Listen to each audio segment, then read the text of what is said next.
উপরওয়ালা পাঠাইছে মারি করলে বুঝি নেই দুনিয়াতে কি খেলা চলে।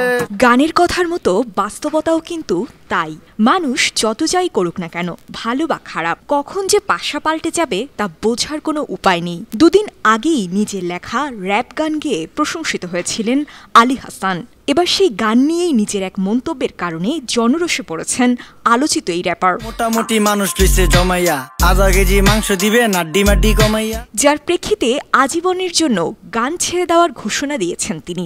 ব্যবসার পরিস্থিতি শীর্ষক গান দিয়ে রাতারাতি জনপ্রিয়তা পেয়েছিলেন আলী। এরপর বাজার গরম, সোনার বাংলাদেশ, প্রতারণার ফাঁদ গানের মাধ্যমে দেশীয় সঙ্গীতাঙ্গনে নিজের অবস্থান করে নিয়েছেন। তোমার লাইট তো কাইটটা মাইন্ডসেটটা যায় ফাইটটা আর ডেট দিয়া চেঞ্জ করে দে লাইটটা। সম্প্রতি কোক স্টুডিও বাংলার মালুমা গানের র‍্যাপ অংশে কণ্ঠ দিয়ে আন্তর্জাতিক পর্যায়েও পরিচিতি পান আলী। তবে কিছুদিন আগে বেসরকারি একটি চ্যানেলের টক শোতে গান নিয়ে বিতর্কিত কিছু মন্তব্য করেন তিনি।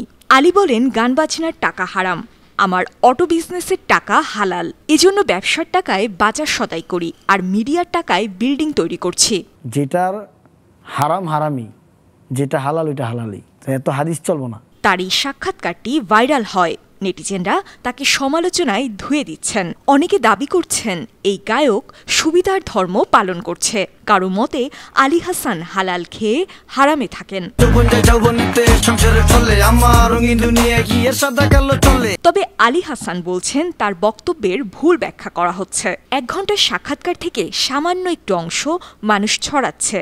পুরো সাক্ষাৎকার দেখলে বোঝা যাবে তিনি মূলত বোঝাতে চেয়েছেন ইসলাম ধর্মে বাদ্যযন্ত্র বাজানো হারাম। তার পুরো পরিবার ধার্মিক, তাই এই পথ থেকে বের হয়ে যাবেন তিনি। আপনি কি ভাবতেছেন ভাই আপনার নৌকা লিক আছে?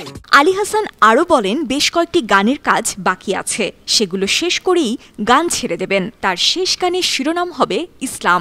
আলীর এই গান শুনলে দর্শক নাকি বুঝতে পারবেন কেন তিনি গান ছাড়ার সিদ্ধান্ত নিয়েছেন।